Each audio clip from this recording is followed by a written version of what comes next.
હંસનું રૂપ લઈ, એ હંસ નહીં પરમહંસ, અને એની પંક્તિમાં મહાદેવ બેસી જાય છે,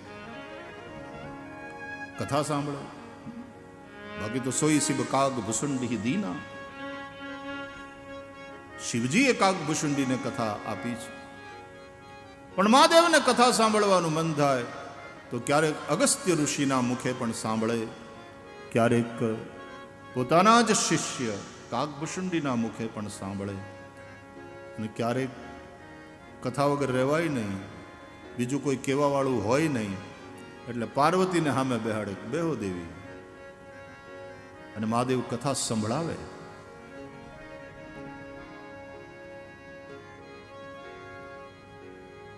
પોતે જ આ કથાની રચના રામચરિત માનસ અનુસાર તો પોતે કરીને પોતાના માનસમાં રાખી. રચી મહેશ નિજ માનસ રાખા, ઓ પાઈ સુસમય શિવાસન ભાખા. પાર્વતીને સંભળાવી. તો કથાનું વ્યસન, ભગવાન કહે છે ભાગવતમાં કે મારી કથાનું જેને વ્યસન થયું અને ગૃહસ્થોએ આ વ્યસન રાખવું, એને બીજા વ્યસનથી દૂર રહેવું, પણ આ મારી કથાનું વ્યસન રાખવું. અને આ રસમાં જે ડૂબેલા રહે ને, તો મદ્વાર્તા યાતયામાનામ ન બંધાય ગૃહામતા. ભાગવતમાં ભગવાન કહે છે કે જે મારી કથામાં એ રસમાં દિવસભર ડૂબેલા રહે છે, એને સંસાર બાંધતો નથી. એ ભલે ગૃહસ્થમાં હોય, પણ એને સંસાર બાંધતો નથી. અર્જુન ગીતાનો પાઠ ગામડામાં બહેનો કરે, એમાં એક પંક્તિ આવે, એક કડી, સંસારમાં સરસો રહે પણ મન મારી પાસ, સંસારમાં લેપાય નહીં તે જાણ મારો દાસ. અર્જુન સુણો ગીતા સાર, પાંડવ માનજો નિર્ધાર. पद्मपत्र में वाम्बसा, जो जग में रहूं तो ऐसे रहूं जो जल में कमल का फूल રહે. તમે સંસારમાં રહ્યો એનો વાંધો નથી, સંસાર તમારામાં ન આવવો જોઈએ. સંસારમાં આપણે આસક્ત થઈએ છીએ ત્યારે સંસાર આપણી અંદર પ્રવેશ કરે. એ હોડી દરિયા મારે એનો વાંધો નહીં, જેથી દરિયો હોડીમાં આવ્યો, ખતરનાક પરિસ્થિતિ. એમ આપણે સંસારમાં રહીએ એનો વાંધો નહીં, જેથી સંસાર આપણામાં આવ્યો. આપણે મકાનમાં રહીએ એનો વાંધો નહીં, મકાન આપણામાં રહેવા માંડે ને ત્યારે ભાઈએ ભાગલા પડતી વખતે ધીંગાણા થાય, કારણ કે મકાન આપણામાં રહેવા માંડ્યું. આસક્તિ માત્ર પરમાત્મામાં રાખવી, આસક્તિ સાધુ પુરુષો પ્રત્યે રાખવી. સૈવ સાધુ સુકૃતે, આ આસક્તિ આપણા સદગુરુ, આપણા સાધુ પુરુષોમાં એટલે કે સત્સંગમાં રહે તો એ મુક્તિનું કારણ બને છે. કપિલ ભગવાન પણ ભાગવતમાં મા દેવહૂતિને આ જ વાત સમજાવે છે.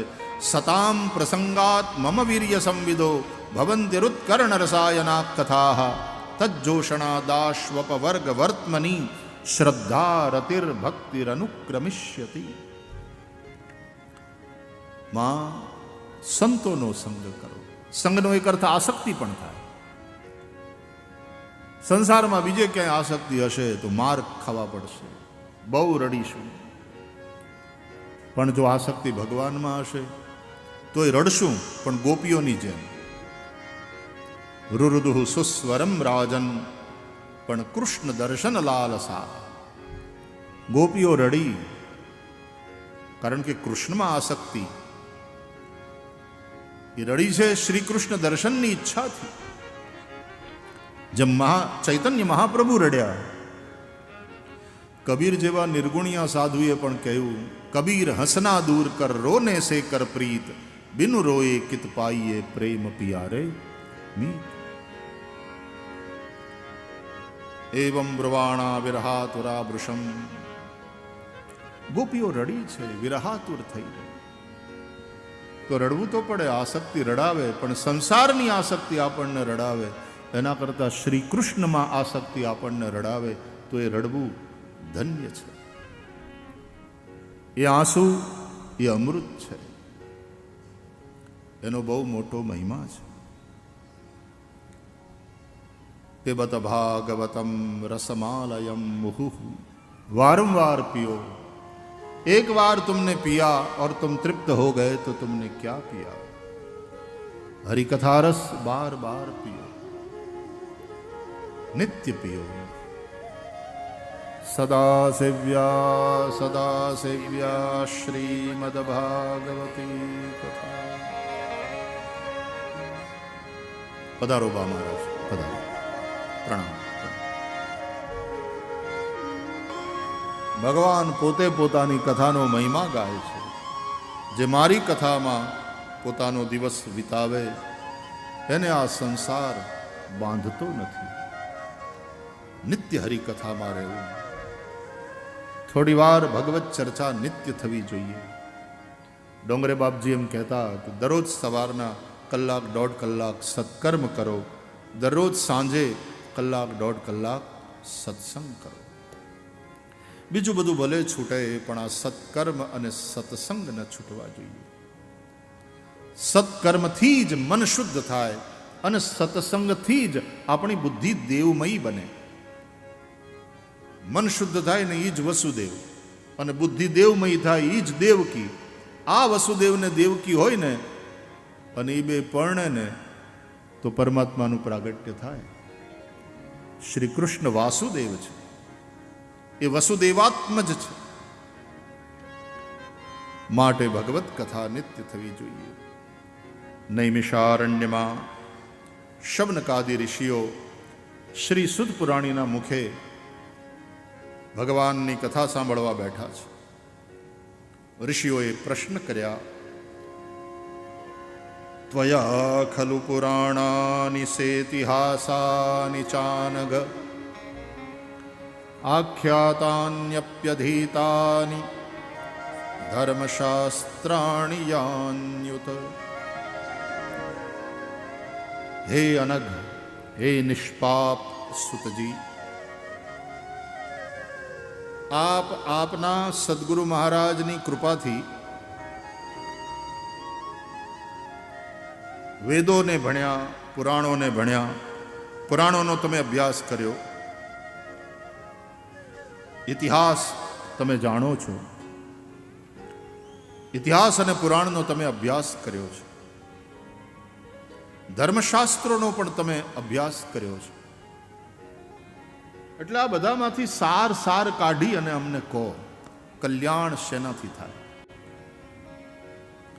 અતઃ સાધોત્ર યત સારમ સમુદ્ધૃત્ય મનીષયા.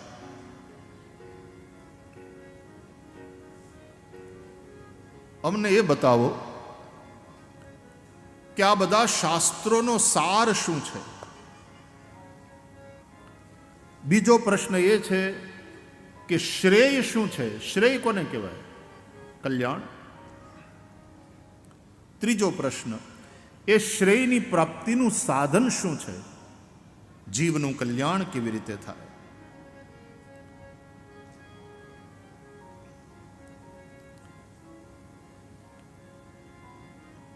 આગળનો પ્રશ્ન, ભગવાનના અવતારનું પ્રયોજન શું? શા માટે ભગવાન અવતાર લે છે? પાંચમો પ્રશ્ન, કયા કયા અવતાર ભગવાને લીધા અને કઈ કઈ લીલાઓ કરી? અમને એ કથા સંભળાવો. છઠ્ઠો અને અંતિમ પ્રશ્ન, ભગવાન સ્વધામ ગયા પછી ધર્મ કોને શરણે ગયો? શ્રી કૃષ્ણ પરમાત્માએ લીલા સંવરણ કર્યું, પ્રભુ સ્વધામ પધાર્યા પછી ધર્મ કમ શરણમ ગતઃ, ધર્મ કોના શરણે ગયો? એનો અર્થ છે કે અવતાર દશામાં તો ભગવાન જે કરે તે ધર્મ સમજાય. રામ જે કરે તે ધર્મ, કૃષ્ણ જે કરે તે ધર્મ.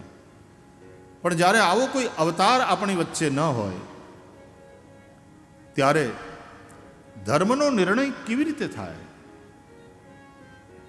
અને ભાગવતમાં આ પ્રશ્નના ઉત્તરના રૂપે જે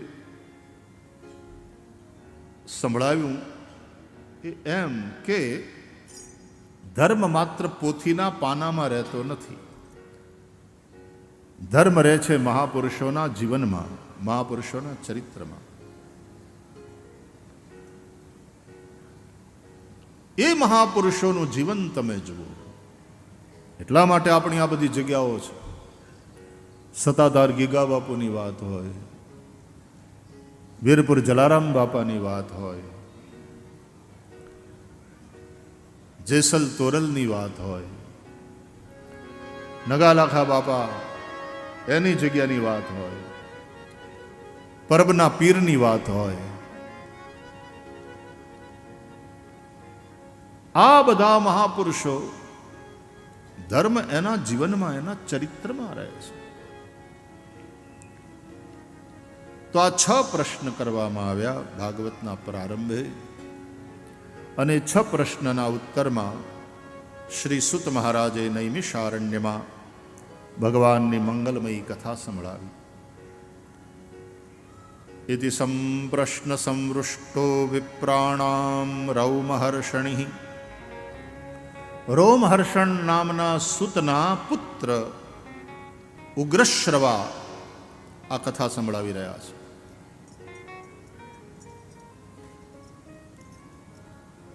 આકાશવાણી ઉપરથી સમાચાર આવતા હોય ને, ત્યારે સમાચાર આપનાર સમાચાર વાચક પોતાનું નામ બોલે. આ આકાશવાણી છે. સમાચાર વાંચે છે, પોતાનું નામ લે. સંસ્કૃતમાં સમાચાર આવે રેડિયો પર, ઇયમ આકાશવાણી સંપ્રતિ વાર્તા શ્રૂયંતામ. પ્રવાચક પોતાનું નામ લે જે વાચકોએ. એમાં કથા કોણ સંભળાવે છે? કથા છે નહીં તો ભાગવત નહીં. ક્યાં ચાલે? નૈમિષારણ્યમાં. કોણ વાંચે છે? કોણ સંભળાવે છે? રૌમહર્ષણિ. રોમહર્ષણના દીકરા ઉગ્રશ્રવા નામના સુત પુરાણી આ કથા સંભળાવી રહ્યા છે. 2 શ્લોકમાં શુકદેવજીની વંદના કરી, નરનારાયણને, મા સરસ્વતીને અને ભગવાન વેદવ્યાસને વંદન કરી શ્રી સુત મહારાજે મંગલ કથા સંભળાવી. હે મુનિઓ, તમે બહુ સુંદર પ્રશ્ન કર્યા. આ પ્રશ્ન તમે ભગવાનની કથા વિશે કર્યા છે. પ્રશ્ન જેવા છે, યેનાત્મા સુપ્રસિદ્ધતી, જેનાથી મન પ્રસન્ન થાય. અમુક એવા પ્રશ્ન કરો ને કે વક્તાનું મન પ્રસન્ન થઈ જાય. લેવા દેવા વગરના, કારણ વગરના ટાઈમ પાસ પ્રશ્નો હોય. અમુક કથાકારોની પાસે જઈને એમ પૂછે, બાપુ મનમાં એક પ્રશ્ન છે, બોલો ને વાલા. આ તમે શ્રવણની કથા સંભળાવો છો. એણે આંધળા મા બાપની બહુ સેવા કરીને, કાવડ લઈને જાત્રા કરાવીને બધું બરાબર, પણ એ શ્રવણના આંધળા મા બાપનું નામ શું હતું એ બતાવો. અને પાછા ખી કરતા બહાર જઈને પાછા કે ખરા, કેટલાયને પૂછ્યું, મોટા મોટા કથાકારોને પૂછ્યું, કોઈ જવાબ નથી દઈ ગયું બોલવાનો. એ શ્રવણના આંધળા મા બાપનું નામ જાણવાને બદલે તારા બાપા માગે ને તર્યા હોય તો તું ઊભો થઈ લોટો પાણી પીવડાવી તો ઘણું છે. શ્રવણના આંધળા મા બાપનું નામ જાણીને તારે શું કરવું છે? તું શ્રવણથી જે શીખવાનું છે એ શીખને વાલા. તો પ્રશ્ન એવો હોવો જોઈએ, યેનાત્મા સંપ્રસિદ્ધતી, જેનાથી આત્મા એટલે કે મન પ્રસન્ન થાય, વક્તાનું મન પણ પ્રસન્ન થાય, એને જવાબ દેવાનો આનંદ આવે કે બહુ સારો પ્રશ્ન કર્યો. સાધુ પૃષ્ટમ ત્વયા સાધો લોકાન સાધ્વનુગૃહણતા.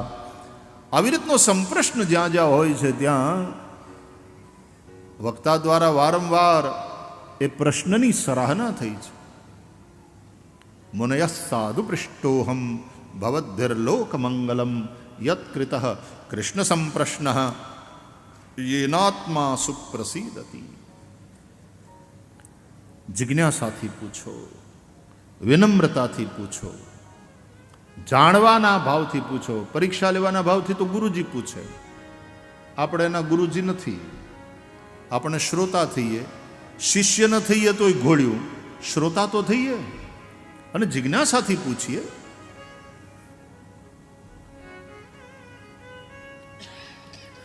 મારો અનુભવ છે. એક જણાએ મને આવીને આમ બેઠા હતા, પ્રશ્ન કર્યો. મને કે એક પ્રશ્ન કરું, તમે તો ભાગવતની કથા કરો છો. ભાગવતની કથા કરીએ વાત સાચી, પણ એમાં કંઈ બધું આવડે જેવું કંઈ દાવો નથી. હજી તો વિદ્યાર્થી છીએ, હજી અભ્યાસ કરીએ છીએ. અભ્યાસ કરતાં કરતાં આટલા વર્ષ વયા ગયા તોય હજી ભાગવત પૂરેપૂરું આવડી ગયું એવો કોઈ દાવો નથી. એટલે મને કે પાણી પહેલાં પાળ બાંધતા હારી આવડે તમને. તમારા જેવા બધા શીખવાડ્યું વાલા નહીં, પણ કે પ્રશ્ન કરવો છે, પૂછો પૂછો. ભાગવત સંબંધી છે તો કે હા, ભાગવતથી જ સંબંધિત છે, એટલે તમને આવડવો જોઈએ અને તમે આ પ્રશ્નનો જવાબ આપશો એવી અમને આશા છે. સારું સારું, એવી પૂર્વ ભૂમિકા બાંધી. મન કે આ ભગવાન કૃષ્ણની જે બધી તમે કથાઓ કરો છો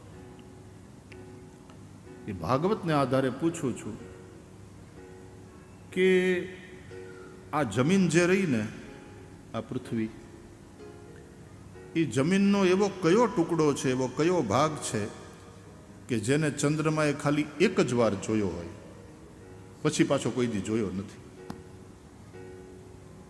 એવી જમીન કઈ? ચંદ્રમા એક જ વાર જોઈ, પછી ચંદ્રમાએ કોઈ દી જોઈ નહીં. આવો પ્રશ્ન તો કોઈ દી કોઈ નહોતો પૂછ્યો. હું જે દી 25-30 વર્ષનો હતો તે દીની વાત, કથા તો ચાલુ થઈ ગઈ હતી. એટલે મૂંગો થઈ ગયો ને હું, એટલે એના મોઢા ઉપર આમ મરમાળું હાસ્ય આવ્યું. મેં એની સામે જોયું, મને કે હસતો હતો કે બોલો બોલો.